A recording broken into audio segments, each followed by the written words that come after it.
a series of educational webinars that iGenis are presenting. If you want any more information about any of our upcoming webinars, there'll be a link at the end that if you make a note of it, and the webinar will be available to you all as well afterwards. We'll put it on SlideShow, and it'll probably be on YouTube as well.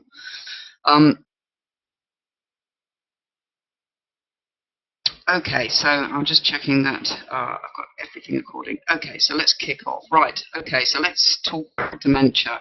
Okay, firstly, I think it's important to just sort of clarify the fact that dementia is actually an umbrella term, and it's used to describe a syndrome that has many different causes, characterized mainly by a gradual decline in cognitive abilities and neuropsychiatric symptoms.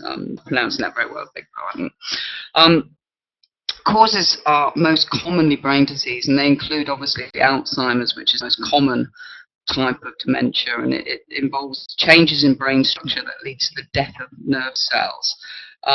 We end up with sort of these accumulation of various proteins. So we have amyloid plaques, which are found between nerve cells, and then we have neurofibrillary tangles, which are these sort of insoluble twisted fibers from tau protein, and these are found within the actual brain cells, and these are generally considered to be the hallmark of Alzheimer's.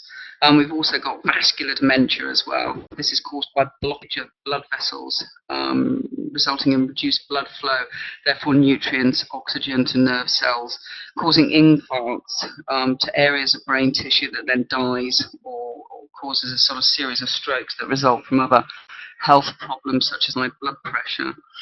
And then we have Lewy body dementia, and these are abnormal lumps of different type of protein, alpha synuclein, that develop inside nerve cells. And then we sort of see a loss of acetylcholine, causing disruption of perception, thinking, and behavior.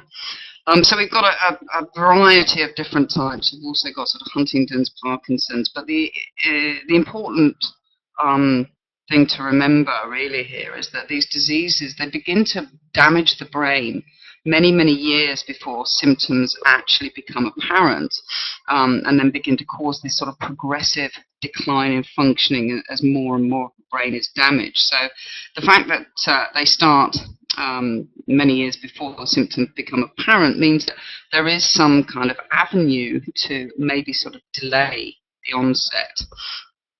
And so sort of treating, preventing, or delay, that's the question really, isn't it? Certainly over the last few decades, we've seen huge advances in our understanding of the sort of neurobiology behind dementia. And this has led to an increase in various trials, looking at various different treatments.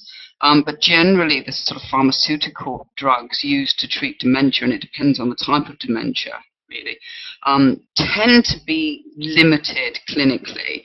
And they don't treat the underlying cause. And I guess as well, the dementia, or many of the types of dementias, that by the time these symptoms have become apparent, it really is kind of very late on. And so preventing or certainly postponing the onset of dementia, or at least delaying or slowing its progression, is obviously going to be more beneficial. And this will obviously lead to an improvement of health status and quality of life in older age. So if we have a quick look at some of the risk factors, so sort of keeping our brains active, we know that mental stimulation, so through education, so people who are sort of highly educated, if they have occupations that are particularly sort of stimulating, or even in leisure, that is associated with a lower risk. Higher social interaction as well in later life is known to reduce the risk as well. And if you look at things like lifestyle factors, exercise, it reduces the risk. And this is throughout all ages. Part of it is that it reduces the risk of various sort of risk factors for dementia. So risk of cardiovascular disease, Physical exercise reduces blood pressure, it reduces cholesterol, and some studies have actually even shown that lots of physical exercise can actually stimulate the growth of new neurons and synapses, and we find that in sort of mental function as well. So the more active brain-wise you are, the more likely you are to see more growth of neurons and synapses. Smoking, we know that increases the risk, and whilst moderate alcohol consumption can have a favourable effect on things like cardiovascular risk and cognitive function and dementia risk, actually sort of excessive alcohol increases the risk. So heavy alcohol consumption has more of a sort of neurotoxic effect, whereas sort of moderate alcohol consumption can actually have a reduced risk through things like red wine, for example, are rich in antioxidant. But like I say, heavy alcohol consumption can actually sort of deplete various essential vitamins and minerals, and can induce neurotoxic effects that then lead to brain damage. One of the types of dementia that I spoke about previously, I haven't actually mentioned it, was called Korsakoff's syndrome, which is actually related to a lack of vitamin B1, and it's caused by long-term alcohol abuse. Usually there's poor nutrition there, and it's usually sort of associated mainly with short-term memory loss. So not too much of the alcohol. Other risk factors are sort of diabetes type 2 in particular, depression. If you suffer from depression, the chances of this or developing dementia in later life increases. Homocysteine, blood pressure, cholesterol, and I'm going to talk a little bit about these in a minute, and some of the steps that we can take to reduce risk of these risk factors themselves. But before I do that, we'll just touch slightly on some of the genetic aspects, certainly with Alzheimer's. Lipoproteins. Lipoprotein E carries and delivers cholesterol to nerve cells. Three common variants of the ApoE gene. ApoE3 is actually the most common, certainly in the majority of the population, and it has a neutral sort of effect. So if you're carrying the ApoE3, it doesn't protect or increase your risk of developing Alzheimer's.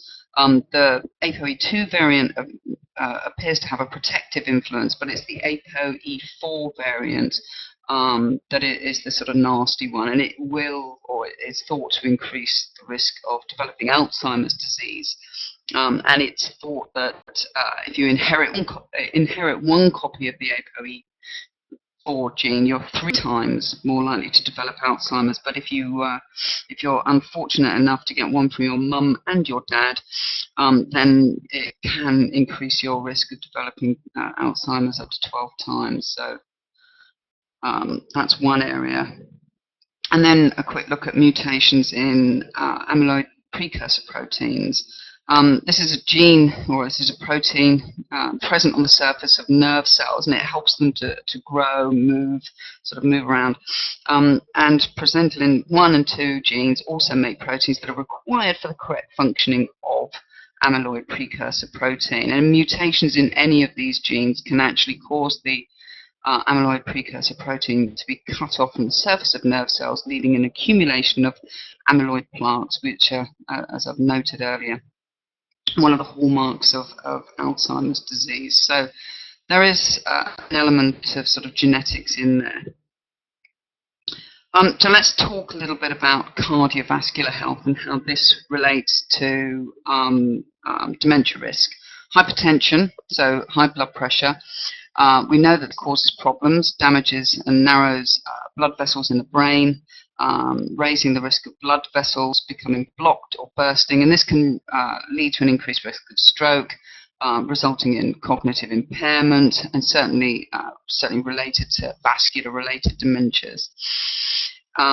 Hypertension is also associated with a higher level of neurofibrillary tangles and amyloid plaques, and this is probably due to poor clearance with certainly in Alzheimer's.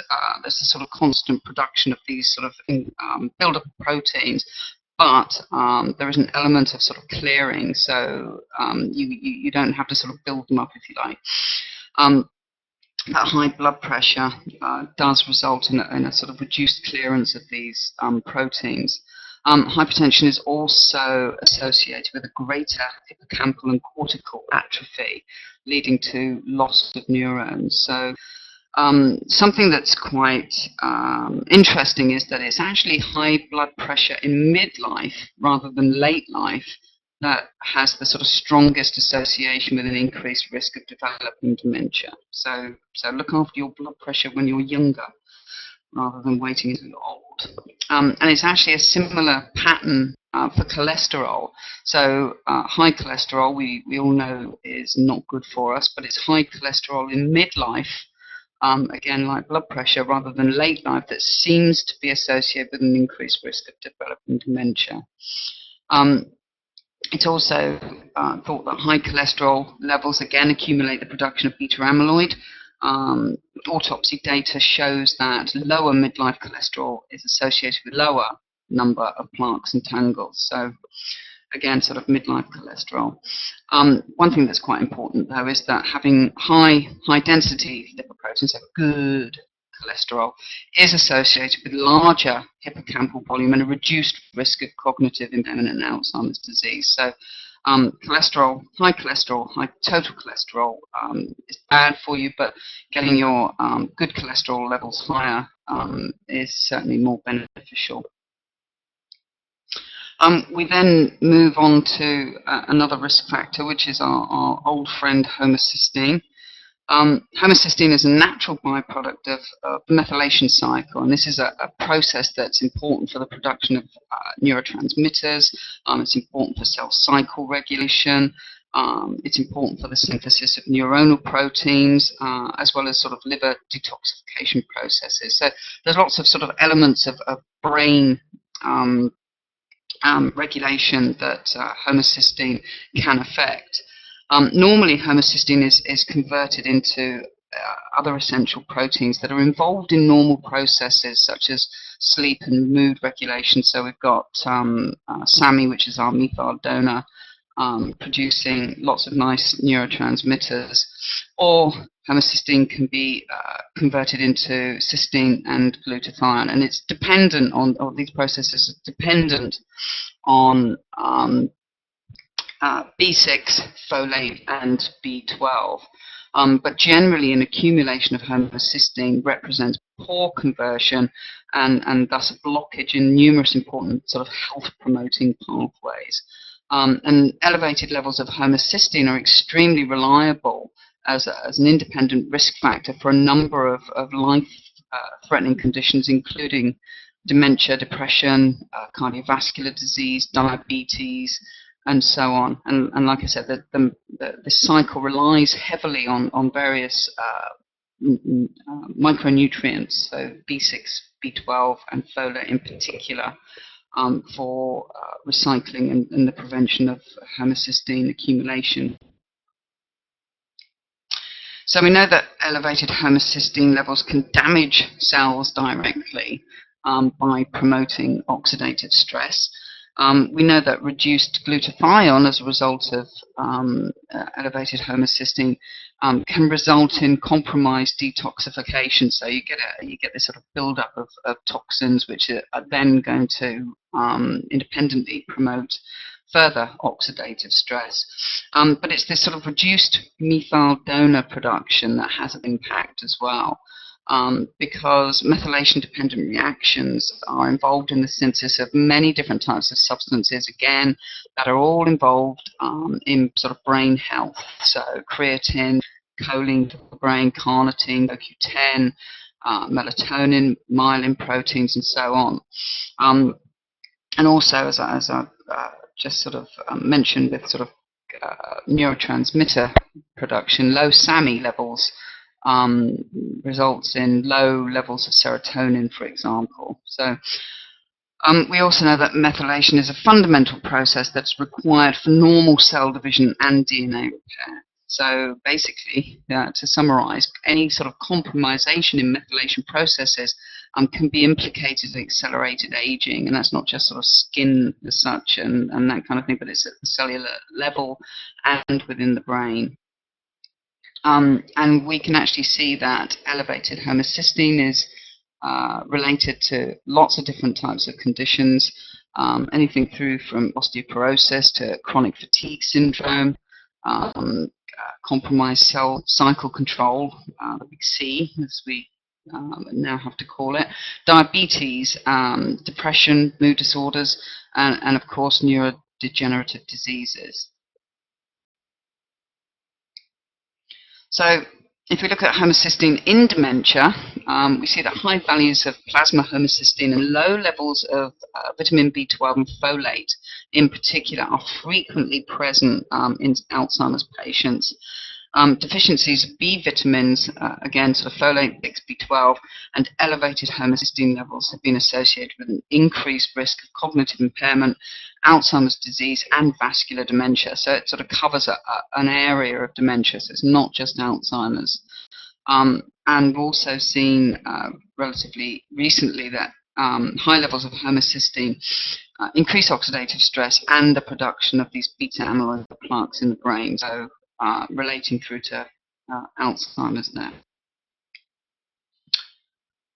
Elevated homocysteine is also associated with cardiovascular disease, diabetes, major depression, and because homocysteine in the blood is directly influenced by levels of B vitamins, supplementation with these key nutrients offers obviously a sort of preventative strategy for a number of conditions that are actually related to high homocysteine. So if we can treat hyperhomocysteine, then we may be able to see sort of outcomes, positive outcomes on these diseases.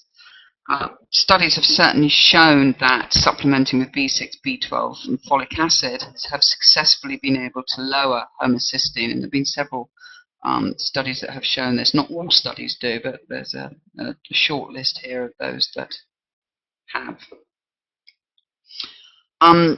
So what happens if we intervene with B vitamins in sort of lowering the risk of cognitive decline? Well, clinical trials, certainly in older adults, have not actually managed to show that increasing B vitamin intake or using supplements reduces the risk of cognitive decline or dementia. However, whilst they haven't shown a reduced risk, some trials have been able to demonstrate that there is this sort of slowing of brain atrophy with improvements in some domains of cognitive function. So it's not all sort of bad news there. And we find this with cardiovascular outcomes as well, that we can reduce homocysteine, but it doesn't necessarily always sort of correlate through to symptoms, as it were. But it is possible that if supplementation were to begin earlier, so maybe we're just leaving it a little bit too late. So if we start increasing our micronutrient intake much earlier, sort of midlife, or when we're a bit younger than that even, that we can avoid these sort of chronic elevations in homocysteine. And if we can prevent that, then this is going to be beneficial. But obviously, further research needs to be done to sort of see if this is an area that's worth going down. So let's just touch on diabetes, especially type 2 and metabolic syndrome, appear to be risk factors for both cognitive impairment and dementia. Meta-analysis findings suggest that diabetes can be associated with around 47% increased risk of dementia and a 39% increased risk of Alzheimer's disease and a whopping 138% increase in vascular dementia. Now, obviously, with diabetes, we have lots of symptoms or issues there that are present in both. So if you're diabetic, you're going to have cardiovascular issues, so you're going to tend to have high triglycerides, you tend to have high cholesterol, you have high homocysteine. So it's not sort of surprising really that this is going to come out when we're looking at sort of increased risk of developing dementias. Interestingly, if you have diabetes and you're unfortunate enough to have the ApoE4 genotype, then this is likely to double your risk of dementia or developing dementia compared to just having diabetes alone. So getting ourselves into shape and preventing diabetes is probably a good avenue to think about. Depression is another common morbidity in dementia. Certainly, if you've had a history of depression, you're more likely to be at an increased risk of developing Alzheimer's disease. If we look at the review of epidemiological studies, we see a history of depression associated with that around double the risk of Alzheimer's. So depression and Alzheimer's are certainly strongly linked. Depression is also associated with increased inflammation and a high level of cortisol. And we know that inflammation and cortisol both have detrimental impact on cell structure and function. I'm going to talk about that in a little bit more detail in just a moment. So just very briefly again, if we look at dementia, depression, cardiovascular and diabetes, there's this very strong comorbidity. And if we look at some of the risk factors within each of these sort of areas, we look at common deficiencies, for example, omega-3 fatty acids are quite common deficiencies in all of these areas. Micronutrient deficiencies, so B12, folate, and so on. We have a high AA to EPA ratio is quite common in all four areas here. Elevated homocysteine, high cholesterol, so on. So we can see this kind of link and sort of areas that if we can treat one, we're almost sort of implying that we can sort of treat them all. And certainly with depression and cardiovascular disease and diabetes, they tend to that they're more symptomatic a lot earlier on. So if we can sort of start treating these conditions, then we can see that it's a way of helping to reduce our risk of developing dementia in later life.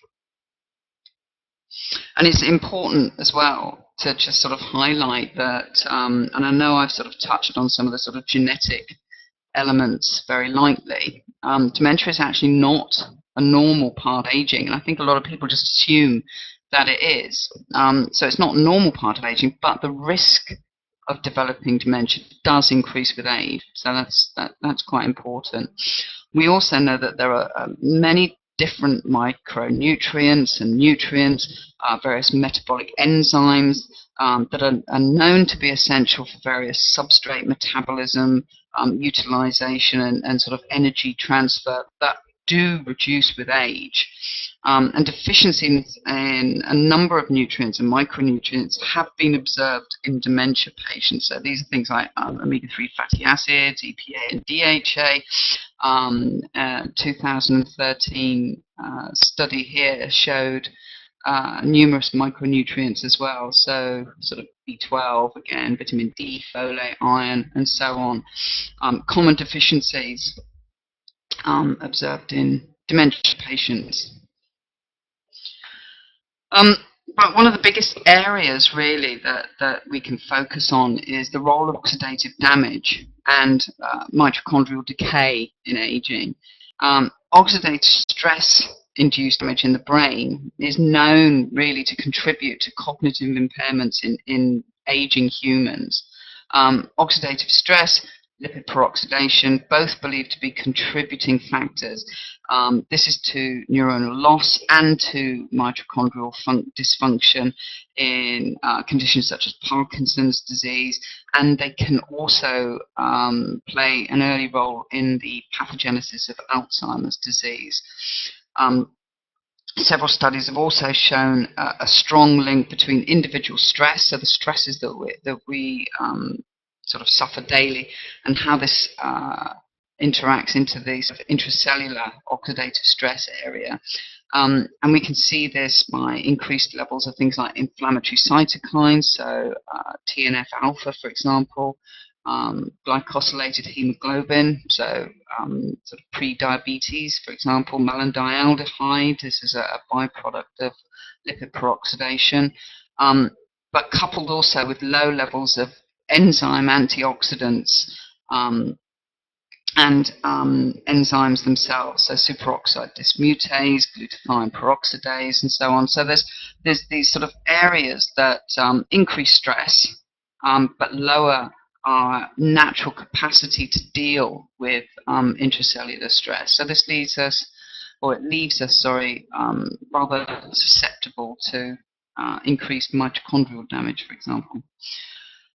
We know that cognitive decline is correlated with synaptic loss, and we know that many of the components that are required to maintain optimal synaptic function are derived directly from dietary sources. So many of the components, we can actually make them ourselves from various dietary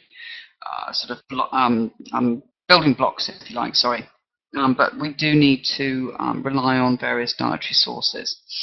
Synapses are part of the neuronal membrane and are continuously being remodeled, and the availability of sufficient levels of nutritional precursors, so things like choline, fatty acids, are required to make the phospholipids that are required then to build the neuronal membranes.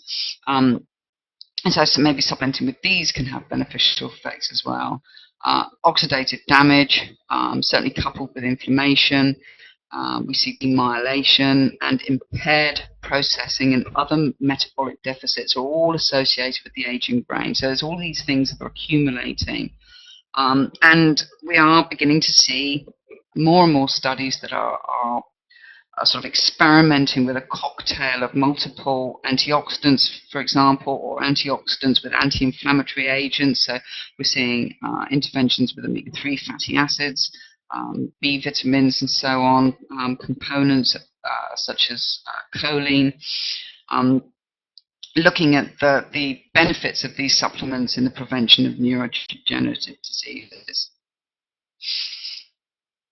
I've touched on inflammation quite lightly, so I'm just going to sort of go into this a little bit more. We know that inflammation itself is partly a trigger for sort of brain damage, if you like. So the sort of underlying sort of inflammatory response that we are beginning to see as a sort of byproduct of stress and altered immune function, for example, results in this sort of inflammation. If we don't tackle inflammation, it sort of bubbles under, and we see this increase in inflammatory markers, and they have the capacity, it's like a sort of domino effect in the body, if you like. Increased levels of inflammatory byproducts are known to be associated with higher risk for developing dementia and related to cognitive decline as well. Certainly in the last sort of 10, 15 years, there have been two large studies that have shown that blood levels of inflammatory markers are associated with higher risk of the incidence of Alzheimer's disease. So tackling inflammation is a very important sort of aspect of reducing our dementia risk. And so I've just got a quick list here of steps to reducing dementia risk. So the first thing is to reduce oxidative damage. And we can do this by increasing antioxidant enzymes.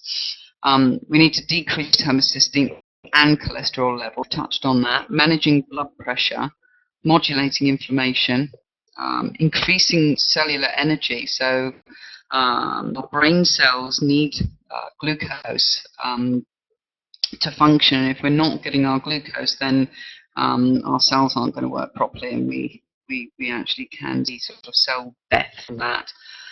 We need to optimize neuroprotection, enhance neurogenesis, so our ability of our cells, our nerve cells, to divide, to support cell membrane integrity, and to optimize neurotransmitter levels. If we can do all these things, if we can get all of this right, then it's certainly we're on the path to reducing our risk of developing dementia.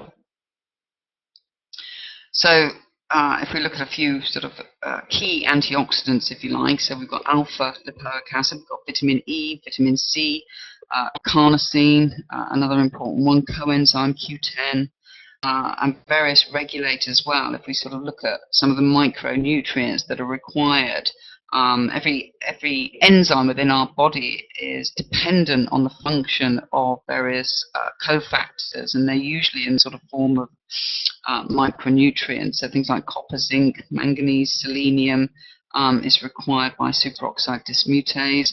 Glutathione, which is our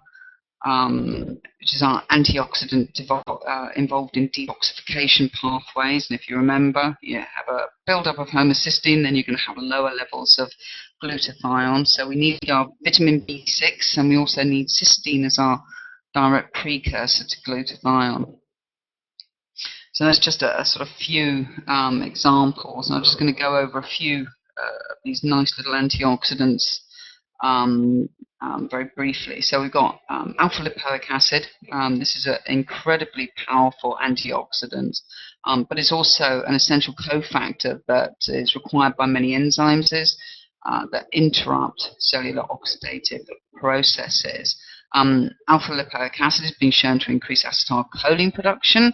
It increases glucose uptake. So, as I said, our brain cells, we need our glucose and our energy. We also know that exposure to heavy metals is thought to increase the risk of developing dementia. So having an antioxidant that actually acts as a metal chelator as well is all the more benefit. Alpha lipoic acid also downregulates the expression of redox-sensitive pro-inflammatory proteins, and these include proteins such as TNF-alpha and inducible nitric oxide synthase. Alpha lipoic acid also scavenges lipid peroxide end products as well. So if you're going to choose an antioxidant, alpha lipoic acid is certainly a very, very good one. Carnosine, again, this is another naturally occurring antioxidant, but it also actually functions as a metal chelator, so that's all good as well. Carnosine inhibits lipid peroxidation. It inhibits the formation of these sort of advanced glycation end products, which can be incredibly damaging, causing cross-linking within the body. Cross-linking implicated in the progression of diseases including dementia, cardiovascular disease and stroke. Carnosine inhibits protein glycation and DNA protein cross-linking, as I've mentioned, and this can protect against beta amyloid accumulation in Alzheimer's disease, and also alpha synuclein accumulation in Parkinson's disease. And another area, carnosine is also incredibly important for carrying fatty acids into the from the cytosol, into the mitochondria, where they're oxidized for energy. So we need to fuel our mitochondria. Another important antioxidant, and this is partly important because our levels of the reduced form of coenzyme Q10 ubiquinol tend to decline with age, and this is actually more to do with the fact that as we age, we produce a lot more oxidative end products, and so it sort of saturates our ubiquinol levels, if you like. But coenzyme Q10 itself, incredibly important. Not only is it essential for generating energy within mitochondria, but it also acts as directly as a powerful antioxidant, as ubiquinol, and also as an antioxidant recycler. So it helps to recycle other antioxidants, including vitamin E, vitamin C, and lipoic acid, alpha lipoic acid. And its ability to quench free radicals actually helps to maintain the structural integrity and stability of mitochondria and cell membranes as a whole. So supplementation with CoQ10 has been shown to have benefits for Huntington's, as well as neurodegenerative diseases, including Parkinson's and Alzheimer's. Q10 has been shown to be neuroprotective, and a 2009 study showed a dose-dependent inhibition of the formation of both alpha synuclein and beta amyloid protein accumulation. CoQ10 also has major implications for cardiovascular health. So, as we've sort of been talking, we look after our cardiovascular health, we reduce our risk of developing dementia.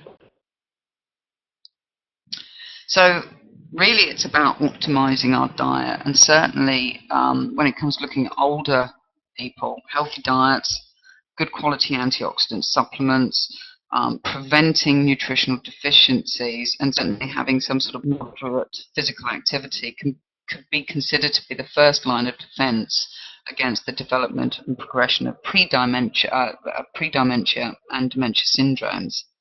Um, and there's been an awful lot of interest and a lot of focus on Mediterranean style diet, certainly when it comes to sort of reducing disease risk as a whole. So not just dementia, but cardiovascular disease, just about anything that you can think of. And the Mediterranean diet was really first described in the 7-country study in the 1950s and 1960s. Adult life expectancy was amongst the highest in the world, and rates of cardiovascular disease, certain cancers, and other nutrition-related chronic diseases were amongst the lowest. So, like I said, the Mediterranean diet has been the focus of many, many studies since then. Dietary patterns of the Mediterranean diet are characterized by higher intake of fruit and vegetables, fish, nuts, legumes, lower intake of meat, high fat, dairy, and sugar and sweets seems to be associated with a lower risk of cognitive impairment and dementia. So this sort of quality food, quality diet, quality Mediterranean style diet. And several studies have actually shown lower risk of dementia associated with higher intake of fruit and vegetables and higher adherence to the Mediterranean diet. And these are sort of nice recent studies. 2010, a study of 1,433 older people actually showed that 6.5% of cases of mild cognitive impairment or dementia could be attributed to low fruit and vegetable consumption. So not eating your 5 a day is not going to be good for you in the long run. And if we think about sort of fruit and vegetable as our sort of rich source of micronutrients, so nice colourful fruit, different types of colour, different types of fruit and vegetable, different micronutrient contents. So we need to have a good consistent variation in our fruit and vegetable intake to make sure that we get all of our micronutrients. And increasing fruit and vegetable consumption and eliminating conditions such as depression and diabetes, this is sort of quoted from the same study, are likely to have the biggest impact on reducing the incidence of dementia.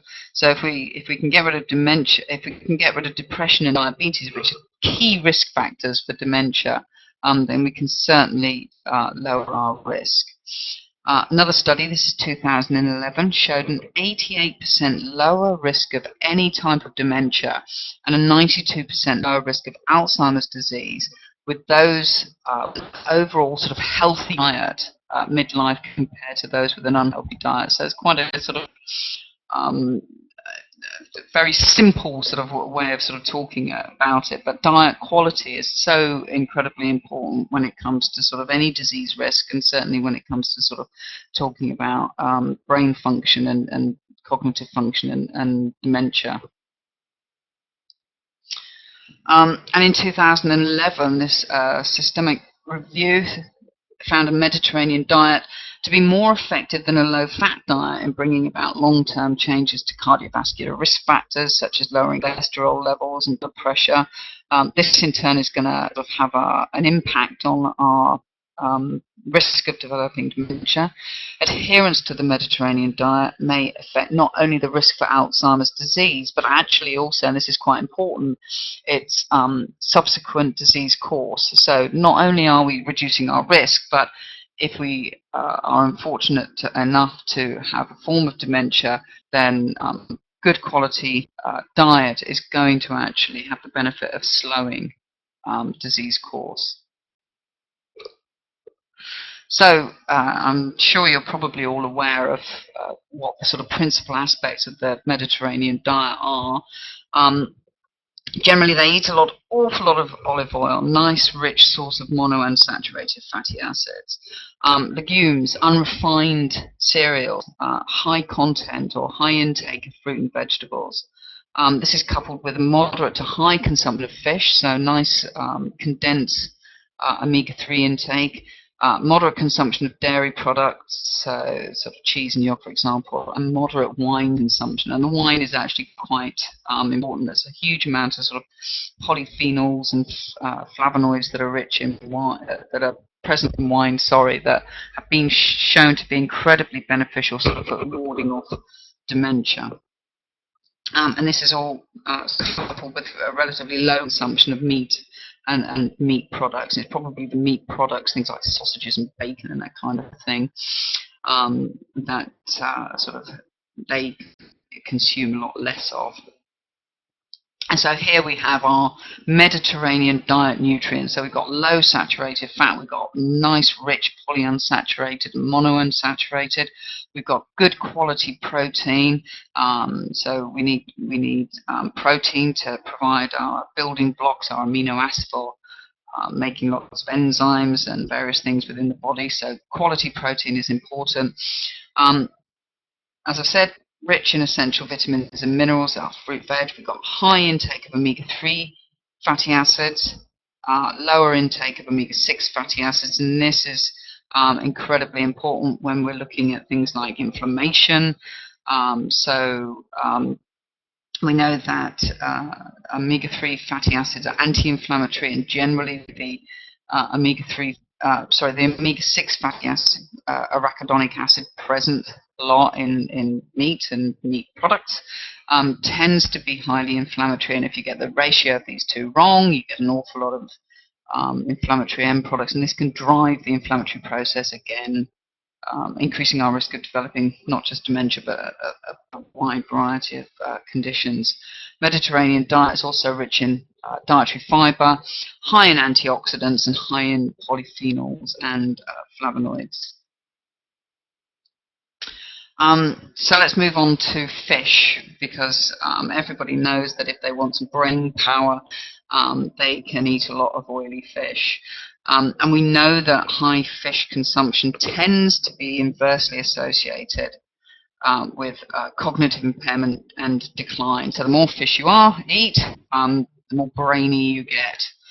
Elderly people who eat fish or seafood at least once a week are at a lower risk of developing dementia, including Alzheimer's disease. And I think it's quite important as well to just sort of point out that fish itself is one of the most nutritionally rich packages that you can really get. Not only is it a really good source of quality protein, but you're getting your omega-3 fatty acids, you're getting huge amounts of important micronutrients, so things like selenium, B vitamins, and so on. But when we're talking about sort of brain power, it's one of the most predominant sources of long-chain omega-3 fatty acids, and we all know that omega-3s are good for brain function. And in fact, brain lipids contain an incredibly high proportion of polyunsaturated fatty acids, which are the main component of our cell membrane. So it's really rich in omega-3 fatty acids. Physiological roles of omega-3 in brain function include regulation of membrane fluidity, which is incredibly important for cells to be able to communicate nicely with each other. Dopamine, serotonin transmission, regulation of cellular signal transduction. They're also involved in brain glucose metabolism. So again, we need to be feeding our brains with a good fuel supply. They're also involved in eicosanoid synthesis, so again, regulating inflammatory pathways, looking after our immune function, cardiovascular health, and so on. Omega-3s are also involved in gene expression, so proteins involved in myelination, for example, but also involved in cell cycle control, so proliferation, differentiation, apoptosis, so they can actually protect our brain cells from dying, if you like. And we know that deficiencies in omega-3 fatty acids are observed in dementia patients. So as we sort of get older, And certainly when we look at sort of brain function, we can actually sort of see, unless you're sort of topping up your levels, you can actually see omega-3 levels sort of depleted. We also know that, interestingly, it's a higher plasma EPA concentration is associated with a lower incidence of dementia. And this is quite surprising because when we look at omega-3 fatty acids and we look at the amount of EPA and DHA individually within our brain, the brain is predominantly DHA. There's very little EPA within the brain. But DHA is important as a sort of structural fatty acid, so it sort of anchors in there and it creates the sort of building blocks for our brain. EPA, on the other hand, sort of tends to sort of float around a lot more, and it has more of a sort of physiological aspect of brain function. So EPA and keeping our EPA levels topped up is incredibly important for maintaining our sort of brain function, so cognition as well. And so it's not surprising that high levels of EPA are generally associated with lower incidence of sort of cognitive decline and dementia. And in fact, nice recent evidence again, 2012 meta-analysis showed that EPA and total omega-3 fatty acids were decreased in patients with dementia. And as I've said, it's quite interesting that it's actually levels of EPA, but not DHA or other polyunsaturated fatty acids that were significantly lower in patients with pre-dementia syndrome.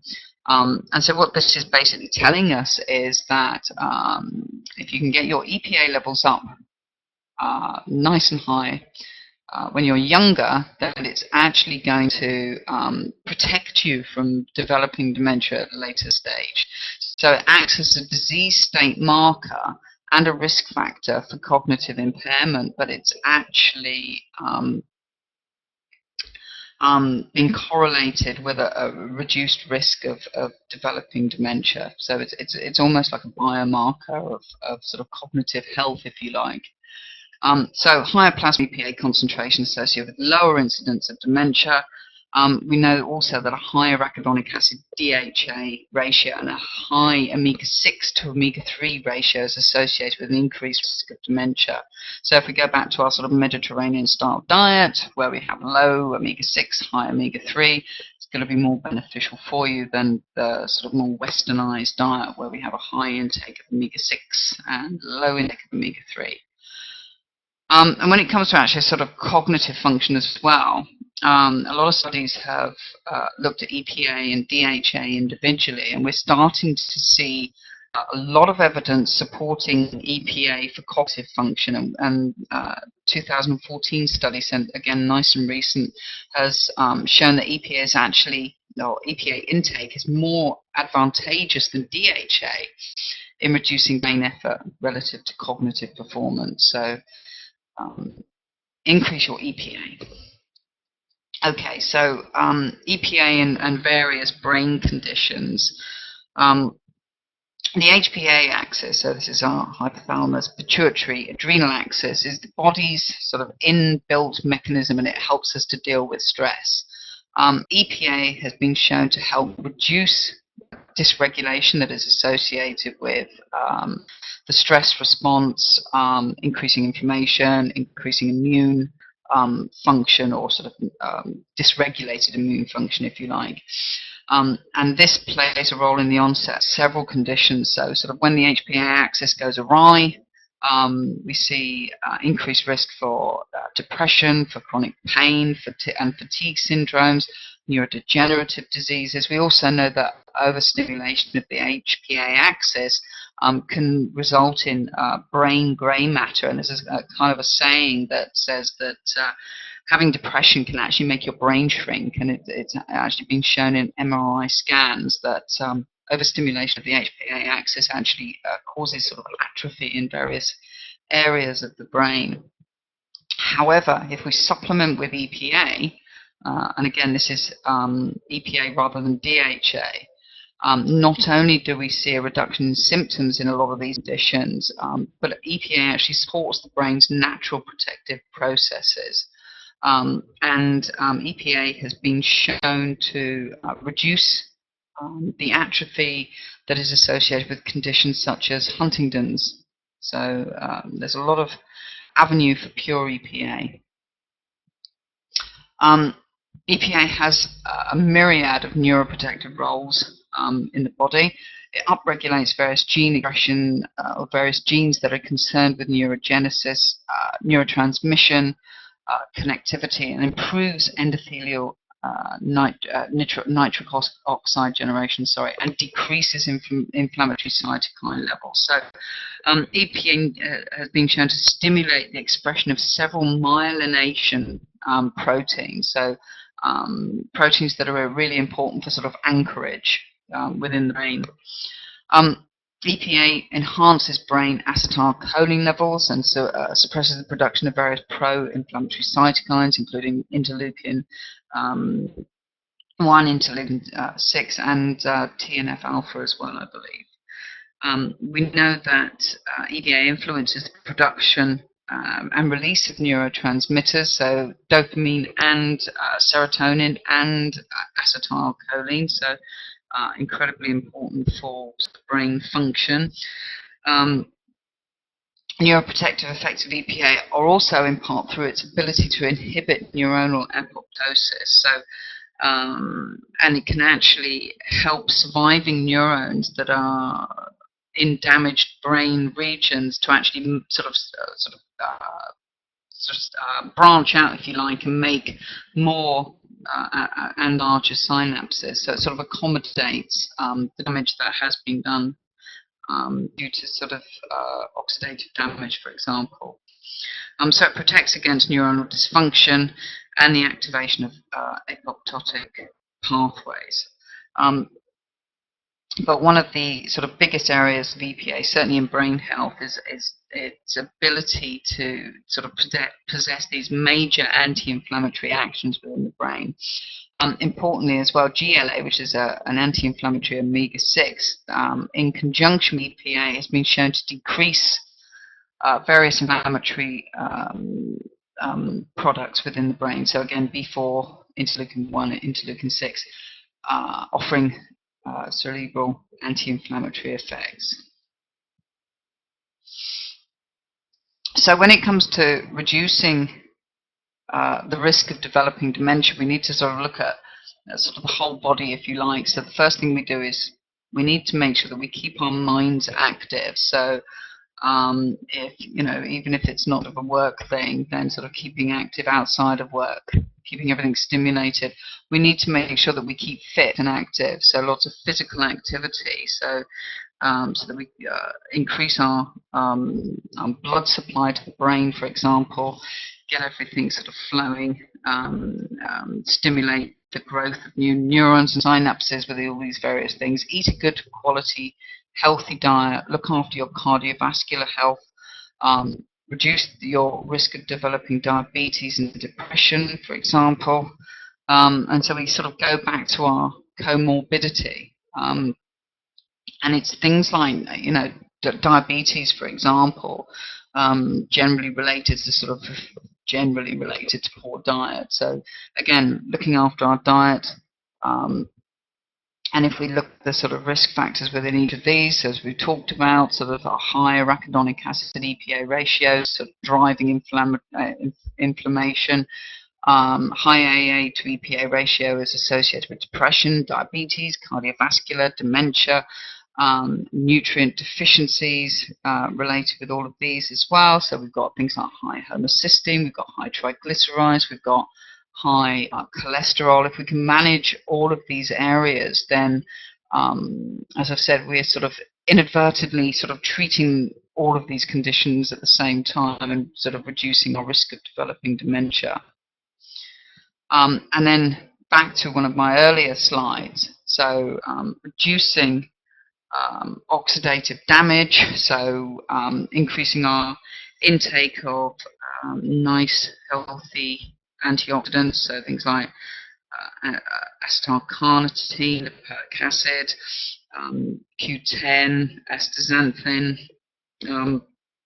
that kind of thing, increasing antioxidant enzymes, decrease our homocysteine and cholesterol levels, managing our blood pressure, modulating inflammation, primarily through, again, antioxidants, but also modulating the omega-6 to omega-3 ratio, increasing our cellular energy, so things like carnitine is a very good one for optimizing neuroprotection, enhancing neurogenesis, supporting cell membrane integrity, and optimizing our neurotransmitter levels are all going to help us to delay the chances of developing dementia in later life. And so on that note, so I think I've spoken for quite long enough now, I'm just going to finalize again by saying I hope that, thank you very much everybody for spending some time with me tonight. I hope that's been relatively interesting for you. If you have any questions, feel free to contact me. If you want to know about any of our up and coming webinars, or if you've got any particular subjects that you'd like to know a little bit more about that aren't on our webinar schedule, then feel again free to drop us a line. And thank you very much.